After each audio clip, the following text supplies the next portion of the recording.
안녕하십니까. 8월 21일 김능구의 전국진단 시작하도록 하겠습니다. 오늘 주제는 한동훈 이재명의 진검승부 중도쟁탈전 본격화로 잡았습니다. 8월 18일 날 민주당 전당대회가 끝나면서 이제 양당의 당대표가 새로 선출됐습니다. 한동훈 이재명의 대권 레이스가 본격적으로 돌입했다고 볼 수 있습니다. 최근 나온 조사를 갖다가 몇 개를 살펴보도록 하겠습니다. 먼저 미디어 토마토 8월 12일에서 13일 날 조사한 겁니다. 다자 대결입니다. 다자 대결에서 이재명 43.9%, 한동훈 26.1% 나왔습니다. 여론조사 공정입니다. 8월 12일에서 13일 같은 날짜네요. 이재명 28.5에 한동훈 19.8. 이거는 그 전당대회 컨벤션이라 할까요? 그게 있기 전입니다. 그러면은 그 한길 리서치에서 그 아마 민주당 전당대회가 8월 17일, 18일, 19일입니다. 18일 날, 일요일 날 전당대회가 있었으니까 거의 겹친 시기였습니다. 이게는 가상 대결을 했습니다. 가상 대결에서 이재명 50.7, 한동훈 30.4. 예, 당대표 호칭은 생략했습니다. 예, 이렇게 나타났습니다. 이 조사 결과를 보면은 일단 이재명 후보가 여야 대권 후보 1위까지 1위를 모든 조사에서 차지했습니다. 이재명 당대표는, 민주당 대표는 이번 전당대회 과정에서 먹사내증과 성장을 강조했습니다. 그리고 금융투자세와 종부세 완화 등 우클릭을 했다고 볼 수 있습니다. 한동훈은 최근 격차 해소를 주장하면서 좌클릭을 시도했습니다. 다시 말해서 양쪽 좌와 우에서 전부 다 이 좌는 우클릭, 우는 좌클릭, 다시 치열한 중도 쟁탈전이 본격화됐다, 이래 볼 수 있습니다. 왜냐하면 이재명 대표가 아무리 우클릭을 한다 하더라도 우파에서 지지할 일은 택도 없지 않겠습니까? 그리고 한동훈 후보가 아무리 격차 해소를 야가하고 좌클릭을 한다 하더라도 진보 쪽에서 지지할 일은 없죠. 그러니까 이들이 좌에서 우클릭, 우에서 좌클릭하는 것은 치열한 중도 쟁탈전이 본격화됐다, 이런 이야기입니다. 이재명 대표는 중도층 공략을 위해서 금방 성장 가치와 세금에 대해서 우클릭에 이어서 정치 복원 메시지로 성공에 나섰습니다. 윤석열 대통령에게 영수회담을 제안하고 한동훈 대표에게 양당 대표 회담을 제안했습니다. 어찌 보면은 당연한 수순입니다. 그렇지만 제1당의 야당의 대표로서 전국 운영에 대해서 자신감의 반영이라고도 볼 수 있습니다. 한동훈 대표가 수락했습니다. 그래서 25일 여야 당대표 회담이 열립니다. 그런데 대통령실은 국회 정상화가 먼저라며 회담에 소극적입니다. 축하난 전달도 매끄럽지 않습니다. 양쪽이 서로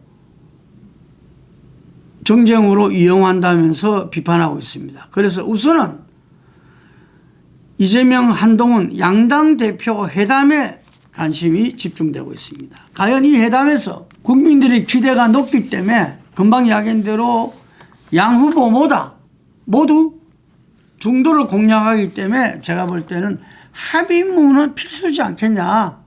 만약에 양당 대표가 만났는데 무위로 끝나고 서로 아무것도 합의하지 못한다면은 저는 이거는 이 국민들한테 엄청난 실망이거니와 본인들한테 좋지 않습니다. 그래서 이 합의문은 이루어질 거라 봅니다. 말하자면 민생 경제에서는 한 목소리를 낼 거다. 이하정 협의체든 그 수준이든 추경호 원내대표가 제안했던 여야 합의할 수 있는 법안의 그 민생 법안의 국회 통과라든지 이런 부분들은 할 수 있을 것이고, 대통령실에서 의욕적으로 내는 국민연금 부분에 대해서 서로 논의하는 어떤 모임 자리도 역시 합의될 가능성이 높다고 봅니다. 그런데 많은 부분들이 핵심은 최상병 특검법 아니겠느냐. 보수에서도 그렇게 이야기했죠. 한동훈 대표가 제3자 추천 최상병 특검법을 내놓고 전당대회 당대표 선거를 치렀습니다. 그러면서 뭔가 국민의힘이 변화를 상징했고, 그래서 보수와 국힘 내에서 미래의 어떤 지도자다. 뭔가 지금까지의 어떤 그런 총선에서 드러난 윤석열 대통령, 윤석열 정부의 넘어설 수 있는, 극복할 수 있는 어떤 리더십이라는 부분들을 바로 제3자 최상병 특검법으로서 가름했다 할 수도 있습니다. 그런데 여러 조사에서 보고 저희들이 국회 취재에서도 나타났지만 현재 국민의힘 국회의원들 다수는 제3자 최상병 특검법도 반대하고 있습니다. 결코 의총회에서 논의조차도 쉽지 않는 상황입니다. 그런 상황에서 25일 여야 당대표 회담에서 이 제3자 추천 특검법이 아마 당장 합의나 추진하기는 어렵지 않겠느냐. 그런데 정치라는 것은 생물이라 그러잖아요. 이거를 뛰어넘는 어떤 합의, 이게 국민들한테 뭔가 두 분 다 감동을 주지 않을까요? 어떤 구체적인 법안을 갖다가 합의는 못하더라도 최소한 최상병 특검법의 막힌 고리를 풀자, 그 정도에서 논의를 시작하는 어떤 그런 부분들은 있지 않을까. 왜냐하면 지금까지 최상병 특검은 민주당 주장은 아예 국민의힘 여당에서는 논의조차 협의조차 안 했다고 하는 거잖아요. 국민의힘은 다릅니다. 그래서 그 논의의 물꼬를 푸는 정도는 하지 않을까. 저는 양 대표에게 그걸 기대합니다. 그리고 그럴 가능성이 높다 이래 봅니다. 자, 구체적으로 한동훈과 이재명 대표에 대해서 살펴보겠습니다. 지금 한동훈 대표는 당대표 선출 이후에 상당히 좀 스텝이 꼬였어요. 우리가 보기에 민심이냐 아니면 윤심이냐 이런 부분 속에서 상당히 국힘의 변화와 미래를 내걸고 의욕적으로 출발했는데, 윤석열 대통령이 그동안 인사에서 보면은 뉴라이트 중용을 하고 19일 생중계된 을지 국무회에서는 반국가 세력이 곳곳에서 압력하고 있다. 전 국민의 향전 의지를 높일 수 있는 방안을 적극 강구해야 된다. 검은 선동 세력을 언급한 강복절 경축사에 이어서 과거 공안 통치를 떠올릴 법한 시대착오적 발언으로 또다시 국민들을 분열하고 혼란을 초래하고 있습니다. 일제 식민지를 미화한다고 일컫는 뉴라이트 학자들을 역사 학술 기관장에 대거 발탁하고, 그래서 강복절 경축식마저 두 쪽으로 갈려졌습니다. 이에 윤석열 대통령의 57년 중마 고위자 이종찬 강복회장 아들인 이철우 교수가 그동안 침묵이었죠. 그런데 동아일보 인터뷰에서 대통령 주변에 이상한 역사 인식을 부추기는 사람들이 있다. 뉴라이트를 이야기하는 거겠죠. 그러면서 대통령에게 중도 민심을 읽지 말라는 취지의 메시지를 보내서나 답을 받지 못했다. 주변 사람한테도 이야기를 하니 오히려 콘크리트 지지층을 확보해야 중도로 확장할 수 있는 거 아니냐라는 답을 들었다고 전하고 있습니다. 어떻게 말하면은 윤석열 대통령은 극우 강경 기조로서 지지층을 결집해서 오히려 중도 측을 견인하겠다는 전략으로 간 거 아닌가. 아들 부시, 미국의 아들 부시 대통령이 이 대선 전략으로 오히려 보수를 결집해서 중도를 견인한다 라는 걸 볼 수가 있었습니다. 그때 그거 성공했죠. 그런데 지금 현재 우리나라 상황이 그러한가? 많은 분들은, 다수의 보수 분들도 그렇지 않다고 이야기합니다. 오히려 이거는 사실상 정권 재창출을 포기한 거 아니냐라고 일컬어집니다. 그런데 국힘의 한동훈 대표는 분명히 이러한 윤석열 대통령의 기조에 대한 변화를 내걸고 62% 이상으로 당대표에 선출된 겁니다. 국민과 당신 모두. 그래서 한동훈 대표는 이 윤석열 대통령의 이런 거구 강성 기조에 브레이크를 걸어야 됩니다. 근데 지금 현재는 그렇게 녹록치 않습니다. 제3자 특검법조차도 이미 의총에서 제가 말씀드렸지만 의총에서도 제대로 논의할 수 없는 정도의 상황이라는 거죠. 그래서 장동혁 최고위원들은 그렇게 이야기했죠. 제3자 추천 특검법이 그걸 하자고 낸 게 아니라 민주당에서 하도 억지를 부리니까 거기에 대한 대응책으로 뭔가의 돌파구를 마련해야 된다라는 취지로 이야기해서 사실상 많은 언론에서는 제3자 추천 특검법을 한동훈 대표가 포기하는 거 아니냐. 연기는 거의 포기를 이야기하는 거죠. 수사 끝난 다음에 보자라는 당론이나 윤석열 대통령이 말씀하신 거와 다를 바가 없다는 이야기입니다. 또 하나 제가 지난번에 장성철 소장과의 직언직설에서 이야기 나눴지만 한동훈 대표가 지금 당의 공적 시스템을 활용하고 있지 못하다라는 이야기들이 많습니다. 폭넓게 서로 논의하고 협의하고 결정하는 시스템이 활용되고 있지 못하다. 이런 이야기들이 있습니다. 상당히 위험한 상황이다. 지금 보수의 국힘의 많은 부분들이 한동훈 대표가 함께하고 있지 못하는 상황에서 오히려 그걸 정면 돌파하려면 함께 나누고 협의하고 그러면서 설득도 하고 나가야 되는데 그런 부분들이 지금 현재 상당히 어려운 난간에 처했다 이런 이야기입니다. 108명 중에서 국회의원 20명에 불과한 소수 세력으로서 과연 이것을 제대로 뚫어내겠냐라는 의문이 많고요. 19일 날 국민의힘 상임고문단 오찬에서 최상병 특검법 거부하라는 의견이 많이 나왔다고 합니다. 한동훈 대표는 지금 깊은 고민에 빠져 있을 것입니다. 이럴 때 전국의 대전환을 가져올 수 있는 국정기조의 변화를 촉구할 수 있는 어떤 빅 이슈 전략이 필요한 시점입니다. 한동훈 대표한테 지금 필요한 것은 국민 여론의 힘이라 볼 수 있죠. 그래서 좀 전에 제가 말씀드린 한길 리서치 국회 뉴스 의뢰 그 조사에 따르면 범보수 여권 차기 대선 접합도에서 한동훈 후보는 24.1%를 받았습니다. 유승민 전 의원이 15.7, 홍준표 시장 5.7, 오세훈 시장 5.6, 이준석 5.3, 안철수 3.1. 24.1%는 부족하다. 이런 생각이 듭니다. 여기에서 최소한 40% 이상은 가져가야 예를 들면 한동훈한테 상당히 힘이 좀 부여되지 않겠나 이런 생각이 들고요. 근데 그 힘은 또 한동훈 후보가 본인이 약속한 변화와 미래를 힘차게 나갈 때 가능하지 않겠나 이런 생각이 듭니다.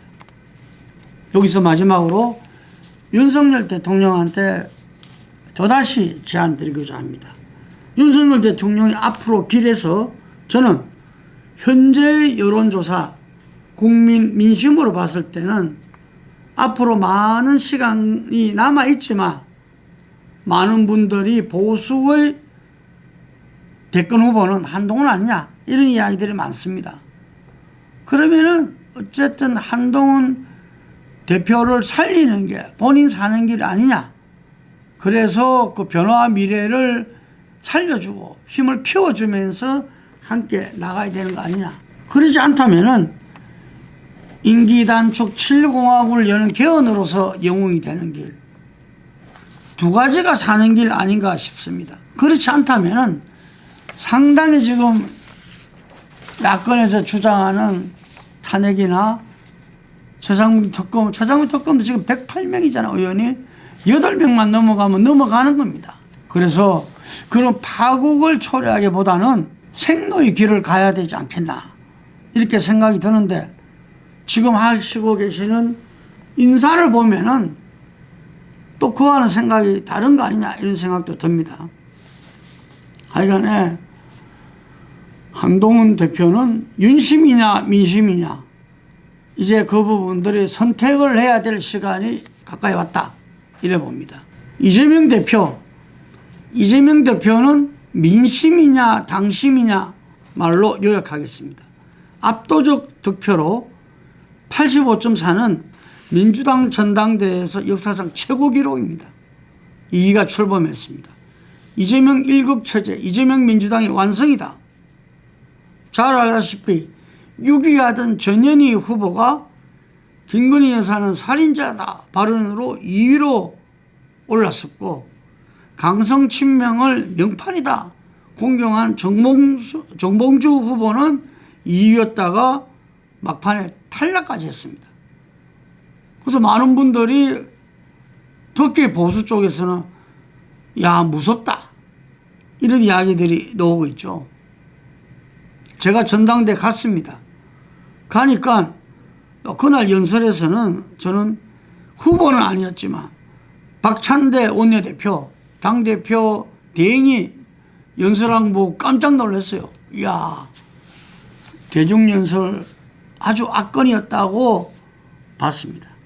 후보 중에서는 뭐 이재명 대표야 말할 거 없겠죠. 군 장성 출신인 김병주 후보가 아주 간결하면서도 파워 있는, 힘 있는, 임팩트 있는 메시지로서 당선되는 걸 봤습니다. 빨갱이 민주당을 바로잡겠다. 경호실장을 국방부 장관으로 앉혀서 하는 어떠한 계엄 기도도 봉사하겠다. 상당히 그날 그 전당대회에 온 당원들은 열광하지 않을 수 없는 그런 아주 간단한 메시지를 가더라고요. 인상 깊었던 이야기를 말씀을 드리고요. 이재명 대표는 어쨌든 2기 당대표, 연임한 거는 김대중 국민의 총재, 국민의 당시 총재는 대통령이었기 때문에 당시는 대통령이 총재였습니다. 그래서 연임을 했던 거고, 이런 선거를 통해서 연임된 거는 이재명 대표가 처음이지 않나 저는 그래 봅니다. 그 정도로 압도적이었고요. 그날 전당대회는 거의 뭐 대선 출정식 분위기였습니다. 뭐 보니까 이재명 대표를 한호하면서 전부 다 막 뛰고 소리치고 대단했습니다. 근데 이게 아마 85.4%로 나타났고, 현장의 분위기는 거의 90% 이상이었습니다. 자, 이재명 대표 2기 체제의 과제는 저는 3가지라 봅니다. 당내 통합, 대여 투쟁, 그리고 중도 확장, 3가지로 봅니다. 당내 통합은 현재 강성 지지층이 주도하는 정당 풍토에서 벗어나 다양한 의견이 어우러지는 당내 민주주의를 꽃피워야 할 것이다. 김두관 후보가 민주당의 오랜 전통인 다양성과 민주성을 강조했죠. 이재명 대표가 이걸 외면하지는 않으리라 저는 봅니다. 그렇기 때문에 선출직 최고위원이라든지 혹은 선출을 하는 당내 레드팀이라든지 이런 부분을 필요로 하고 어느 정도 하지 않을까 그렇게 생각합니다. 진성준 정책위 의장을 위임시켰지 않습니까? 예를 들면 종부세라든지 금투세 본인 입장과 다른 입장을 발표했던 진 의장을 그대로 위임시킨 것도 다른 목소리를 수용하겠다, 뭐 그런 메시지인 것 같습니다. 하여간에 당내 통합 1급 체제로서는 중도층을 다 포섭할 수 없다, 설득할 수 없다는 것을 잘 아시겠죠. 대여 투쟁, 아마 이번 전당대회는 이 결의문까지 나왔지만 윤석열 정부의 규탄과 강경 투쟁을 모든 후보들이 약속했었습니다. 그래서 강경한 대여 투쟁은 필수적이다. 이래 볼 수밖에 없습니다. 이 강력한 대여 투쟁이 당내 통합과 모순되는 것은 아니라고 봅니다. 그럴 때 이 두 가지는 함께 어우러질 것이다. 이래 봅니다. 그런데 세 번째 과제인 중도 확장. 이 중도 확장 과제가 과연 당내 통합 대여 투쟁과 어우러질 수 있느냐? 저는 어우러질 수 있다고 봅니다. 여기서 이 깨끗하고 청렴한 정당, 그리고 정치개혁 선도, 그래서 지구당 부활, 뭐 이런 걸 이야기했지 않습니까? 그 부분에서 이 본인이 그 이야기했던 어떤 이 성장을 갖다가 중요시한 그런 부분들, 먹사니즘, 그리고 금융투자세, 종부세 완화 등 이런 부분들이 상당히 중도 확장을 염두에 둔 이렇게 정책과 이념의 문제에 있어서 확장했다. 이를 볼 수가 있고요. 예, 그래서 이 부분에서 이재명 대표가 저는 상당한 정도로 이 성과를 낼 수도 있다고 봅니다. 그런 부분들이 지금 여론조사에서도 예를 들면 가상 대결을 똑같이 그 아까 말한 한길 리서치가 쿠키 뉴스랑 그 획득했습니다. 여기서도 보면은 이재명 50.7, 한동훈 30.4가 나왔습니다. 그런데 이 수치가 중도층 지지율하고 똑같이 나온 겁니다. 중도층에서는 50.6, 29.1, 거의 뭐 오차범위내에 똑같지 않습니까? 5대 3의 어떤 현재 이 나왔는데 중도층에서도 똑같이 그래 나왔다. 예. 물론 이거는 이 컨벤션 효과도 포함됐다 볼 수 있겠습니다. 그런데 진정으로 이재명 대표가 당심이 아니라 민심을 받아 안으면서 수권정당으로 가기 위해서는 이재명 대표도 대선 지지율이 뒷받침될 수 있어야 됩니다. 그래서 저는 이재명 대표의 알킬레스건이라고 있는 사법 리스크도 바로 대선 지지율에 해법이 있다. 이렇게 보고 있습니다. 법과 양심에 따라서 재판부가 판단을 하겠지만 대통령 지지가 압도적으로 높은 후보에게 유죄를 때리기는 상당히 어려울 것입니다. 그리고 그것이 검찰 압박이라는 그런 비판이 있는 가운데서 고민을 하지 않을 수 없을 것입니다. 그래서 이재명 대표한테 본인의 사법 리스크 해결을 위해서도 정권 교체를 위한 수권정당의 대표로 나가기 위해서도 대선 지지율은 굉장히 중요하다. 이렇게 보고 있고, 금방도 말씀드렸지만 대선 주자 지지율을 가늠하는 것은 바로 중도층의 민심이다.